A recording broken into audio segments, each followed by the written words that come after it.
But করা আসবে না, কিন্তু এটা আল্লাহর কথা। আমি আল্লাহর কথার উপরে 100% বিশ্বাস করে চলতেছি। আজ 10 বছর আমার উপরে কোনো আঘাত আসেনি, আলহামদুলিল্লাহ আলহামদুলিল্লাহ।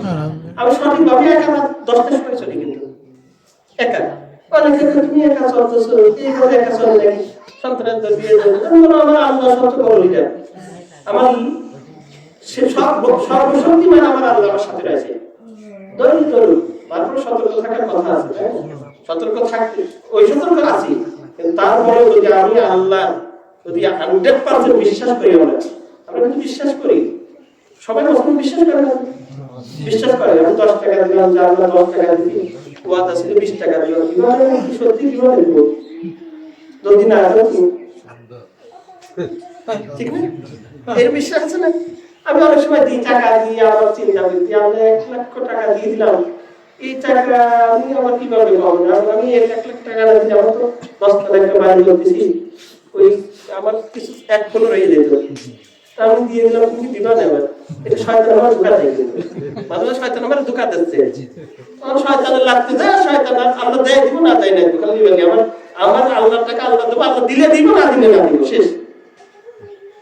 এদের সাথে পারবে না, কিন্তু আপনি ইমান শক্তি কঠোর হতে শক্ত হতে হবে, তাহলে আপনি আগে বাড়াইতে পারবেন। কারণ মুসলমানের সাথে আমার আল্লাহ হযরত মুহাম্মদ সাল্লাল্লাহু আলাইহি ওয়াসাল্লাম আমাদের লিডার। মুসলমানের ভয় কি? আর মুসলমান মানলে তো জান্নাতে যাবে, যদি সঠিক মতো মানে জান্নাতে যাবে, ইহুদি মানলে থাক না, মুসলমান মানলে জান্নাতে যাবে, আমি জান্নাতে যাব, খালি বলে দুনিয়া মানে সমস্যা কি? আমি মারা আমি জান্নাতে যাব, ইহুদি মানলে যাবে জাহান্নামে, খ্রিস্টান মানলে যাবে জাহান্নামে, হিন্দু মানলে যাবে জাহান্নামে, সমস্যা কি?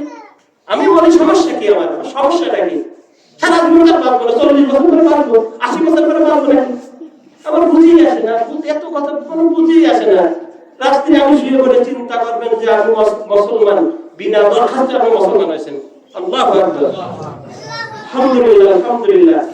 বিনা সার্টিফিকেটে আপনি হযরত মুহাম্মদ সাল্লাল্লাহু আলাইহি ওয়াসাল্লাম সর্বশ্রেষ্ঠ নবীর উম্মত হয়েছি, বিনা সার্টিফিকেটে।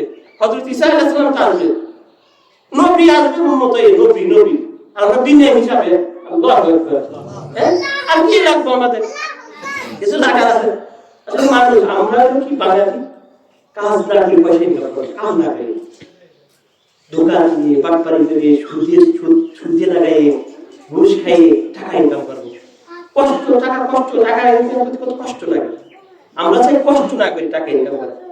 ম্যাক্সিমাম বাঙালি, আমি আর 17 বছর দেশের বাইরে আছি, আমি মানুষ বিভিন্ন লোকের সাথে উঠাবস হয়, আমি দেখতেছি বাঙালি আমরা কাজ না করে পয়সা ইনকাম করবো, কোন কায়দায় করা যাবে, সে যে কায়দায় বৈধ অবৈধ তার সাথে সাথে, কিন্তু পয়সা আমার ইনকাম করাই যাবে। পয়সা দেবে তো আল্লাহ, আল্লাহর উপরে ভরসা করলে পয়সা দেবে আল্লাহ, তাই না?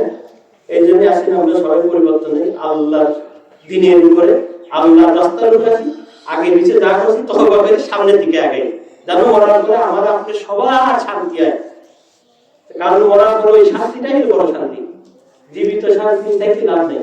আপনি কষ্ট করেন, অনেক সময় কষ্ট হয়ে যায়, বলে আল্লাহ আমার কষ্ট দিকে তা দেখো, আমার দেখতেছে তার এত ভালো লাগছে, আমার অনেকেই বলে, কিন্তু আমার এক সময় মনে হয়েছে এটা বলা একটু ভুল, জানলা আমার যত পরীক্ষা আমার উপরে দেওয়া সমস্যা নেই, আমি ধৈর্য ধারণ করবো, ইমানি শক্তি থাকলে সে পারবে ইনশাআল্লাহ। আসসালামু আলাইকুম ওয়া রাহমাতুল্লাহ। অনেক জায়গায় আছে অল্প দিনের জন্য, গত 11 তারিখে দেশে আসছেন, আবার 26 তারিখে চলে যাবেন। এই অল্প সময়ের মধ্যে বিভিন্ন ওলামায়ে সাথে বিভিন্ন ইসলামিক কনফারেন্সে অংশগ্রহণ করতেছেন। এর মাঝেও আমাদেরকে এইভাবে সময় দেওয়ার জন্য আমি ওনার কাছে অনেক কৃতজ্ঞ।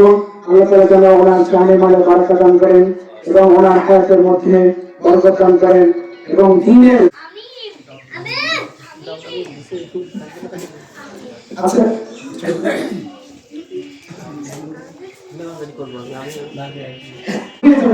আমাকে এত বড় দিন দিয়েছেন, আমরা একটা জিনিস খেয়াল করে দেখবেন, এখন বিশেষ করে আমাদের কুমারখালী এবং বর্ষাতে যেখানে ইসলামিক কোন প্রোগ্রাম, ইসলামিক কোন কনফারেন্স, ইসলামিক কোন মাহফিল হচ্ছে, অনেকে মানে প্রধান অতিথি করে সবাই ওনাকে ইনভাইট করতেছেন। উনি এই সমস্ত ব্যস্ততাকে উপেক্ষা করে তারপরে উনি দৌড়ে যাচ্ছেন দিনের সাথে। ওনার কাছে রিকোয়েস্ট রাখবো, আমাদের প্রতি উনি খুব মহব্বতের দৃষ্টি রাখবেন ইনশাআল্লাহ তাআলা।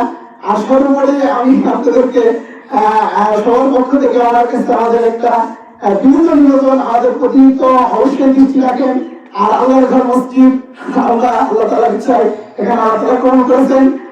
আপনি ইনশাআল্লাহ আমাদের এই মসজিদের প্রতি ইনশাআল্লাহ সদা দৃষ্টি রাখবেন, মহব্বত রাখবেন। আর যখনই পারেন, যখনই দেশে আসেন, চেষ্টা করবেন আমাদের দিকে আসতে। আর এলাকার মানুষেরা আপনার কথা শুনে সবাই কিন্তু অনেক মহব্বত নিয়ে, ভালোবাসা নিয়ে এখানে আপনার জন্য ওয়েট করতেছিল। এই জন্য এই ভালোবাসাটা আল্লাহ তাআলা আমাদের দিনের জন্য হয়।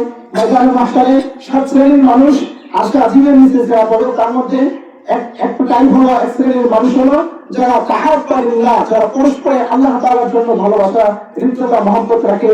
আর আমাদের এই ভালোবাসা, হৃদ্যতা, মহব্বত একমাত্র কার জন্য? আল্লাহ তাআলার জন্য।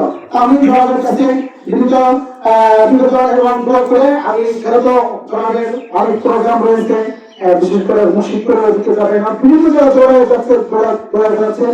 আল্লাহ তাআলা আমাকে কবুল করেন, আমাদের আজকে এই মসজিদকে কবুল করেন। বিশেষ করে আরেকটা বিষয় আমি ওনাকে একটু মেসেজ দিয়ে রাখি, সেটা হলো যদি ঈদের পরে উনি দেশে আসেন তো আমাদের এই চাকরবা, আমাদের এই মসজিদ কেন্দ্রিক বা আমাদের এই যুব সমাজের উদ্যোগে আনমুস্তা ফাউন্ডেশনের পক্ষ থেকে আমরা একটা ব্যতিক্রমী ধর্মী ইসলামিক সাংস্কৃতিক সন্ধ্যা, সাংস্কৃতিক একটা প্রোগ্রাম করতে যাচ্ছি।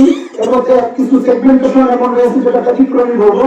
আমাদের পুরো খোকসা ইউনিয়নের প্রাইমারি লেভেলের প্রাইমারি স্কুলগুলো এবং মাদ্রাসাগুলোকে নিয়ে আমরা একটা নজির লাইভ সদস্যের উপর একটা কুইজ প্রতিযোগিতা করবো এবং এর উপরে আমাদের বাচ্চাদের এখানে পার্টিসিপেট